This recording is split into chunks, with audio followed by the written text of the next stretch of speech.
how to use the Nextdoor app. Let's click on the app, and then in the bottom left you can see language. So simply just change into the language that you want, and then you can click continue with Google, continue with Apple, whatever. Okay, so now you type in your name, David Goldenberg. Let's click continue, and now type in your address. There you go. Let's click on it. Let's continue. So now, as you can see in the area where it says what's happening neighbor, you can write something or post some media or whatever, and then other people in your area that are also using this app are going to be able to see what you posted. So if you're selling something, you have the option to click for sale. You can search what other people are selling, as you can see here. Or what you can do is click post, and then here, as you can see, you can make your own listing.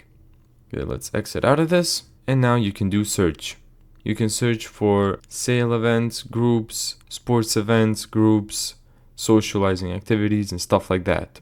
Also yard sales. Thank you so much for watching this video. If you found this tutorial helpful, make sure to give it a thumbs up and subscribe. And as always, see you in the next video.